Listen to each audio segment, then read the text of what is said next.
नमस्कार दोस्तों, स्वागत है आप सभी का हमारे चैनल पौराणिक लोक पर। अखंड सौभाग्य रहे सबका, माथे पर बिंदियां चमकती रहे, हाथों में चूड़ा पांव में पायल, हे तीज माता खनकती रहे। जय तीज माता की। हे तीज माता, आप सदा ही हमारे सुहाग की रक्षा करना, हम सभी पर सदा ही अपनी कृपा बनाए रखना। आप सभी को आस्था, उमंग एवं अखंड सौभाग्य के महापर्व हरितालिका तीज की बहुत बहुत शुभकामनाएं। भगवान शिव और माता पार्वती के आशीर्वाद से सभी माताओं बहनों का जीवन सुखमय हो और आप सभी के घर परिवार में सदा खुशियों का वास रहे, यही मंगल कामना करते हैं। दोस्तों, हर साल भाद्रपद माह के शुक्ल पक्ष की तृतीया तिथि पर हरतालिका तीज का व्रत किया जाता है। यह व्रत मुख्य रूप से भगवान शिव और माता पार्वती की पूजा के लिए समर्पित होता है। इस साल भाद्रपद माह की शुक्ल पक्ष की तृतीया तिथि की शुरुआत 5 सितंबर को दोपहर 12:21 पर हो रही है। वहीं इस तिथि का समापन 6 सितंबर को दोपहर 3:01 पर होगा। ऐसे में उद्या तिथि के अनुसार 6 सितंबर 2024 शुक्रवार के दिन हरतालिका तीज का व्रत रखा जाएगा। इस दौरान हरतालिका तीज पर पूजा का शुभ मुहूर्त सुबह 6:02 से सुबह 8:33 तक रहेगा। हरतालिका तीज व्रत में सुहागिन महिलाएं अपने पति की लंबी आयु और सुख सौभाग्य की कामना के लिए व्रत रखती हैं। वहीं कुछ जगहों पर कुंवारी लड़कियां भी अच्छे वर के लिए यह व्रत रखती हैं। इस व्रत को बेहद ही कठिन माना जाता है, क्योंकि ये निर्जला व्रत होता है। इस दिन महिलाएं बिना अन्न जल ग्रहण किए पूरे दिन निर्जला उपवास रखती हैं।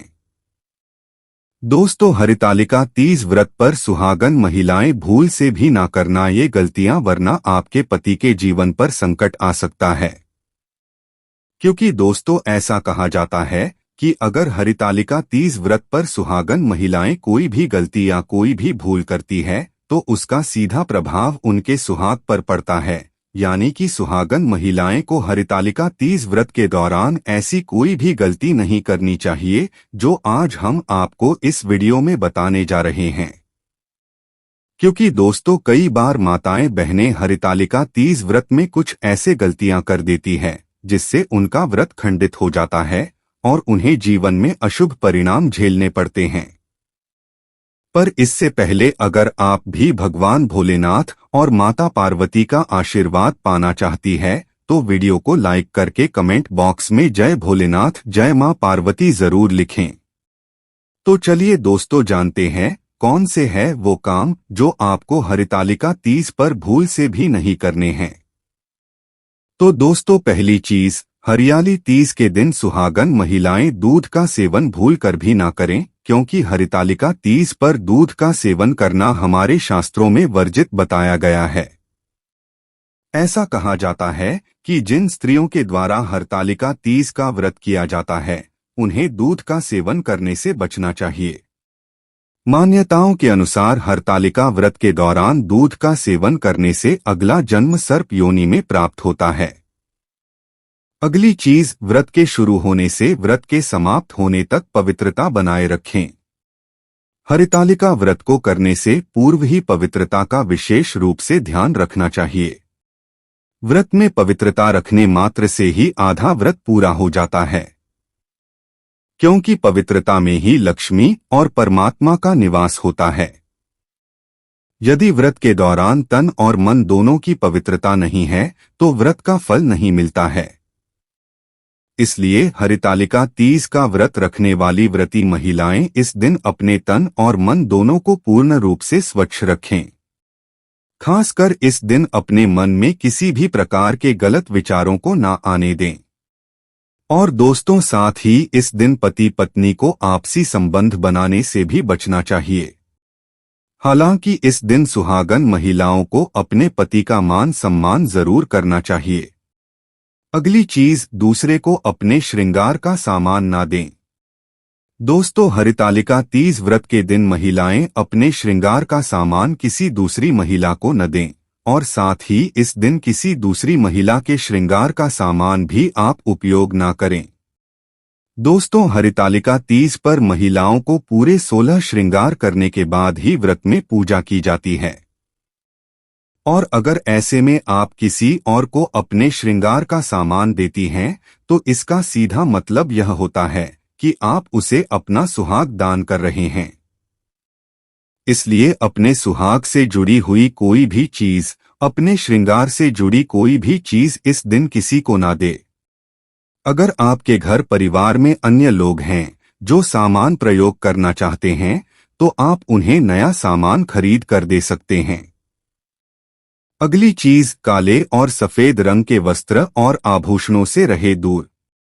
दोस्तों, इस शुभ दिन पर विवाहित महिलाओं को काले और सफेद रंग की चूड़ियां और कपड़े पहनने से बचना चाहिए, क्योंकि हिंदू धर्म में काले रंग को अशुभता से जोड़ा जाता है। दोस्तों, हम सभी ने देखा है कि आजकल कई महिलाएं फैशन के चक्कर में व्रत आदि में भी काले रंग और सफेद रंग का उपयोग करती हैं, जो कि बहुत ही अशुभ माना जाता है। हिंदू मान्यता के अनुसार सफेद रंग शोक और दुख का प्रतीक माना जाता है, वही काले रंग को अशुद्धता के साथ जोड़ा जाता है।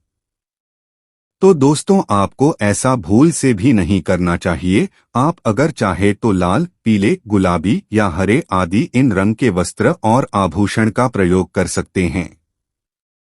अगली चीज, हरितालिका तीज व्रत में सोना नहीं चाहिए।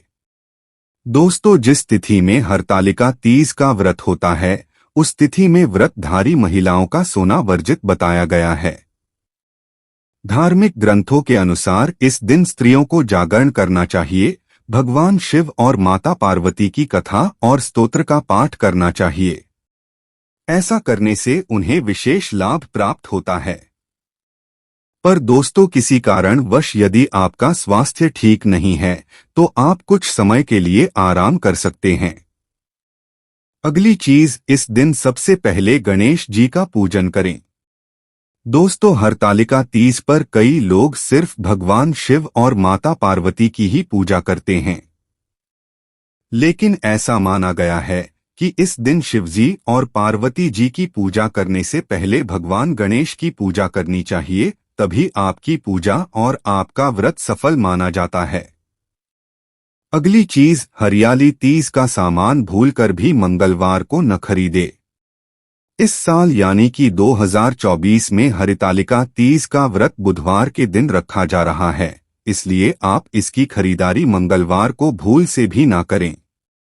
क्योंकि दोस्तों, महिलाओं को मंगलवार के दिन श्रृंगार का सामान, सौंदर्य प्रसाधन से जुड़े सामानों की खरीदारी करना वर्जित माना जाता है। खासकर सुहागिन महिलाओं को साज श्रृंगार से जुड़े सामान मंगलवार के दिन खरीदने से बचना चाहिए। ऐसा करने से आपके वैवाहिक जीवन में परेशानियां आ सकती हैं। अगर गलती से फिर भी आप मंगलवार के दिन साज श्रृंगार का सामान खरीद लेते हैं, तो उसका उपयोग पूजा में बिल्कुल न करें, वरना आपके रिश्ते पर बुरा असर हो सकता है। अगली चीज, हिंदू धर्म में धार्मिक दृष्टि से सुहागन महिलाओं के लिए मंगलसूत्र बहुत ही महत्वपूर्ण माना जाता है। यदि आपके मंगलसूत्र के मोती टूटे हुए हैं, या फिर मंगलसूत्र का लॉकेट खराब हो गया है, या वह कहीं से भी टूट रहा हो, तो यह ध्यान देना बहुत ही जरूरी है, क्योंकि ऐसा मंगलसूत्र खंडित माना जाता है और खंडित मंगलसूत्र को अपने गले में नहीं धारण करना चाहिए। और भूलकर भी आप ऐसा मंगलसूत्र हरितालिका तीज के दिन ना पहने, आपको उस मंगलसूत्र को बदल देना चाहिए। वैसे तो धार्मिक दृष्टि से मंगलसूत्र हमेशा काले और पीले रंग के मोती का ही पहनना चाहिए, लेकिन आजकल के फैशन की आड़ में महिलाएं अलग अलग डिजाइन और रंगों के मंगलसूत्र खरीदने लगी हैं। लेकिन मंगलसूत्र खरीदते समय इस बात का विशेष ध्यान देना चाहिए कि मंगलसूत्र काले और पीले मोतियों से ही बना होना चाहिए, क्योंकि इसमें काला और पीला मोती वैवाहिक जीवन की रक्षा का प्रतीक माना जाता है। अगली चीज, अक्सर महिलाएं 16 श्रृंगार करते समय पैरों की सभी उंगलियों में बिछिया पहन लेती हैं।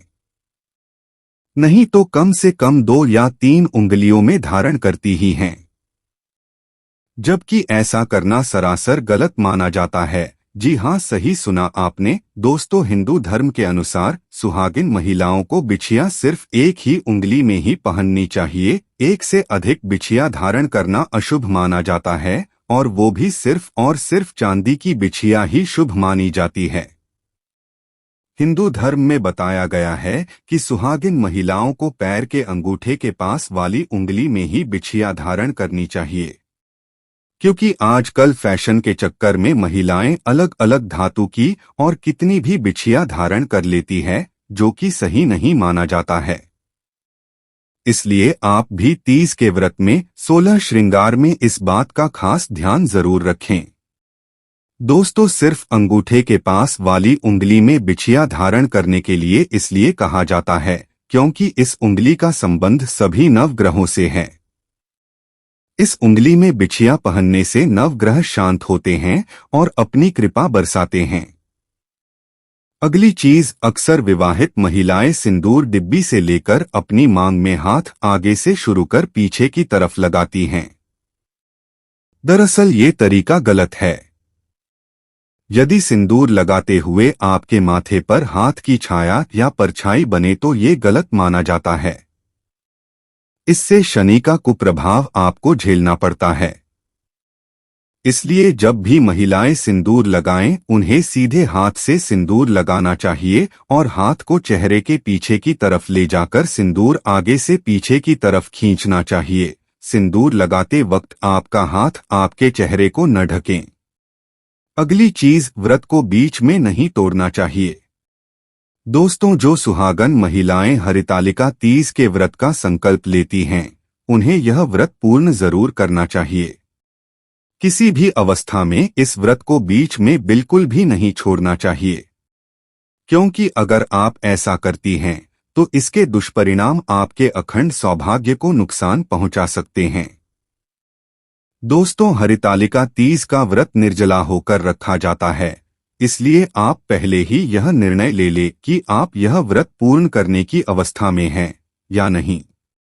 अन्यथा इस व्रत को बीच में बिल्कुल भी नहीं तोड़ना चाहिए।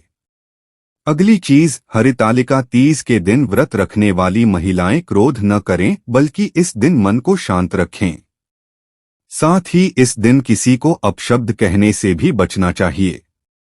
दोस्तों, कई लोग व्रत उपवास में भी गुस्से में आकर किसी को अपशब्द बोल देती हैं, किसी से झगड़ा कर लेते हैं। पर अगर कोई व्रतधारी महिला ऐसा करती है तो उसका व्रत पूर्ण रूप से खंडित माना जाता है। इसलिए आप इस दिन भूल से भी किसी पर क्रोध न करें, किसी से झगड़ा न करें और किसी को अपशब्द न कहें। अगली चीज, इस दिन नुकीली चीजों का इस्तेमाल न करें। दोस्तों, हरितालिका तीज व्रत के दिन महिलाओं को नुकीली चीजों के इस्तेमाल से बचना चाहिए। जैसे इस दिन सुई धागे का काम न करें, कढ़ाई, सिलाई या बटन टांकने जैसे काम भी इस दिन नहीं करने चाहिए। अगली चीज, हरितालिका तीज व्रत के पारण में किसी भी प्रकार का तामसिक भोजन न करें। दोस्तों, हरितालिका तीज के दूसरे दिन व्रत का पारण किया जाता है, लेकिन यह पारण तामसिक भोजन खाकर बिल्कुल भी नहीं करना चाहिए। आपने माता पार्वती और भगवान शिव जी की पूजा में जो भोग लगाया हो, उसी भोग का सेवन करके व्रत का पारण करना चाहिए। तो दोस्तों, यह है वह कुछ गलतियां, वह कुछ काम जो सुहागन महिलाओं को हरितालिका तीज व्रत पर भूल से भी नहीं करने चाहिए। दोस्तों, अगर आपको हमारी जानकारी अच्छी लगी हो तो चैनल को सब्सक्राइब करके वीडियो को लाइक जरूर करें।